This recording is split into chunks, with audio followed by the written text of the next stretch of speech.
Hey everyone, I'm Mark Sievers and welcome back to my YouTube channel.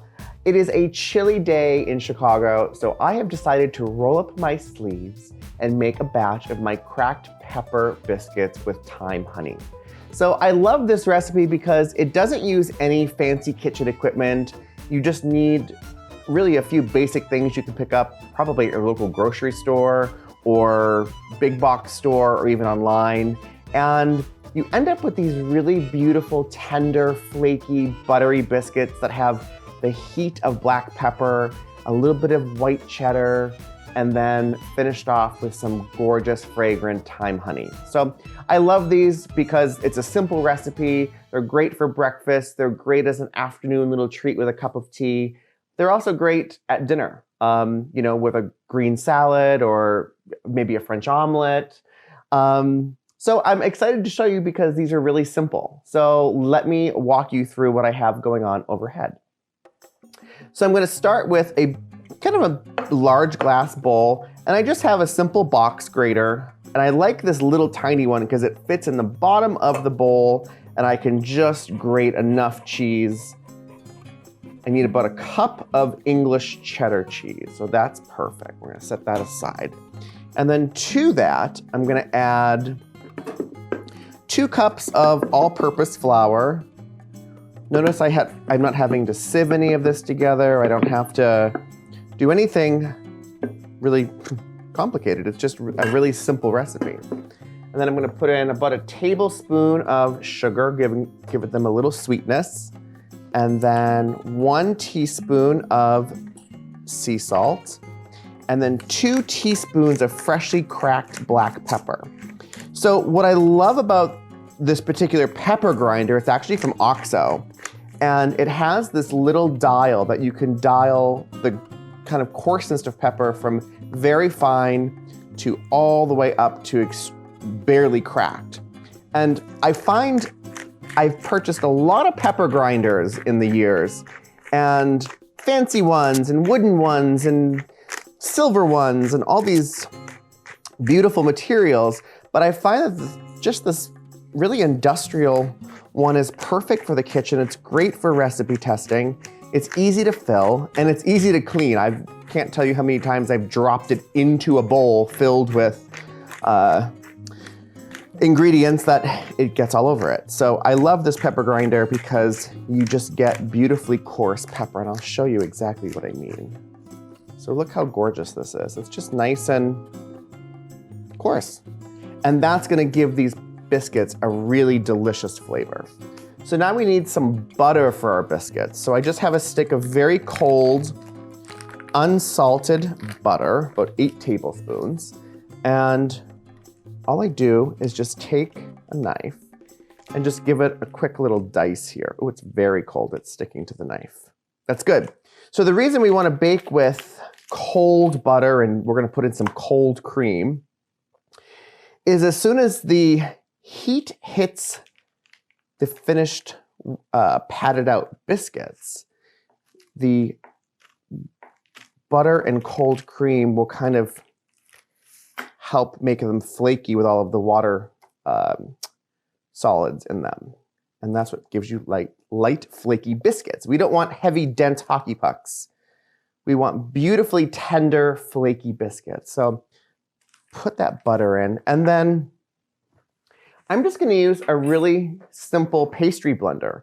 If you don't have a pastry blender, my grandmother used to do it with 2 kitchen knives and just cut it back and forth. All I want to do is just work the butter into the flour, and I want to get the butter into the size of peas, roughly. We want to make sure it's really well incorporated. I use this pastry blender quite often because it is so simple, and it really does kind of let you get a feel for what the butter should look like. You're doing it kind of by hand, so I feel like you're a little bit more connected to the actual process of cooking. If you have a stand mixer, you could easily do this in your stand mixer with a paddle attachment. You can also rub the butter between your fingers to break it up too. So all kinds of ways. So basically what I'm saying is you have no excuse not to make my cracked pepper biscuits. So just like that, as you can see. So this is perfect. Excellent. And you just kind of have to, whoops, we want that butter in the biscuits. All right, so now, this is the messy part. I'm just gonna clear all this out of the way. So now I have a cup of heavy cream that's very cold. And I'm just gonna pour this in. Perfect, just like that. And then I'm gonna kind of take my hand and just kind of cup it around the ingredients, turn the bowl. And all I'm really doing is using my fingertips. I'm not in here pressing and compacting anything. I'm really just in here using my fingertips and just getting all of that cream to get absorbed into the flour. That butter, you can smell the pepper. And it's a very sticky dough, but that's what's gonna make these biscuits really delicious. So you don't wanna overwork these because they'll get tough. We don't want tough biscuits, but just like that. So I told you it's very sticky. So I'm gonna use a little bit of flour on my work surface here, just like that. And I'm gonna dump this mixture right in. And then I'm just gonna kind of compact it a little bit. You wanna do this quickly because you don't want the heat of your hands to warm up the butter. You wanna keep the butter nice and cold. So just like this, notice I'm not even gonna use a rolling pin. I'm just gonna really kind of flatten it out. I'm not using a cutter for these. This is very rough and homemade, and I think it's perfect. So we wanna pat them out to, I would say 3/4 of an inch. This will make 8 delicious tender biscuits. So just like that. It's kind of in the shape of a rectangle. It's loose interpretation. This is modern art, darling. Very, very loose interpretation. So take a nice sharp kitchen knife. If you want to flour the blade a little bit so it doesn't stick between the butter, that's a great idea. And then I'm just gonna cut down the center, just like this.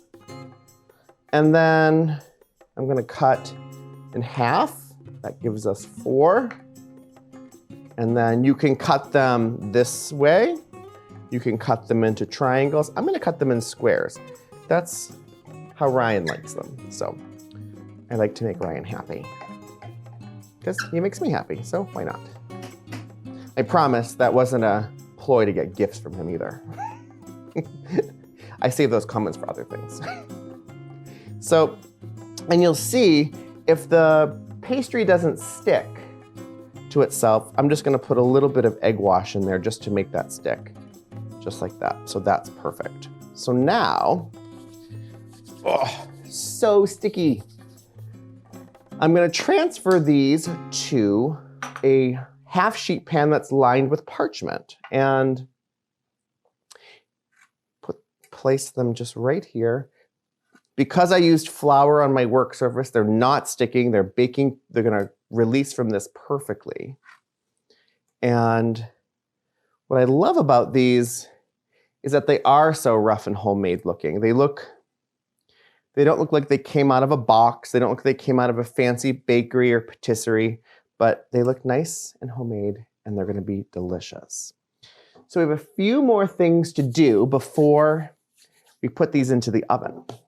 So I have an egg wash, which is 1 extra large room temperature egg, and I'm just beating it together with a tablespoon of cool water until the yolk and the white are fully incorporated. And here's a little trick. Whether you're making an egg wash or a French omelet from my new cookbook or scrambled eggs, you can tell that eggs are perfectly beaten when you take the fork and you pull upwards toward the sky. If you don't feel any resistance, you know you have a perfectly beaten egg. If you do have a little resistance, give it a few more beats until you get that perfect release. So that's excellent. I'm a very messy baker, which is why I'm in a sweatshirt. So I have a pastry brush. If you don't have a pastry brush, you can use a paper towel. My Nana didn't have a pastry brush growing up. At least that I don't remember. And she used to even use her fingertips. So I'm just gonna give these a little nice egg wash across the top. This is gonna make them nice and shiny.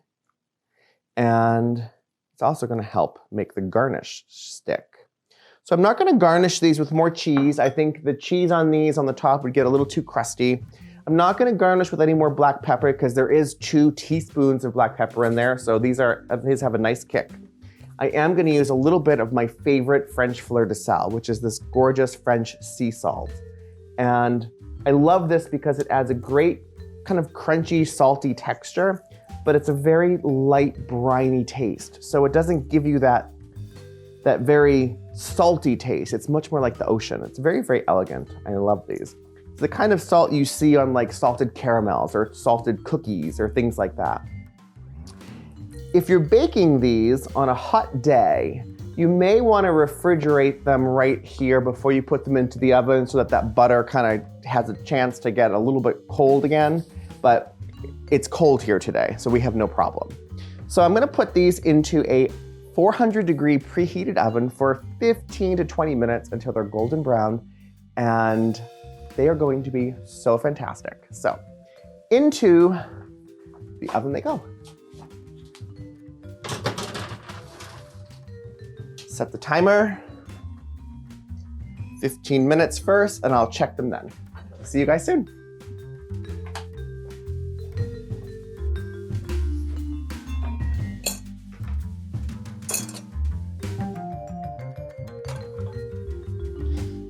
Hot stuff coming through, and the biscuits are pretty warm too.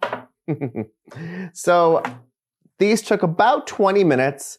If you look at them, they're nice and golden brown. They're still really warm, and they smell absolutely incredible.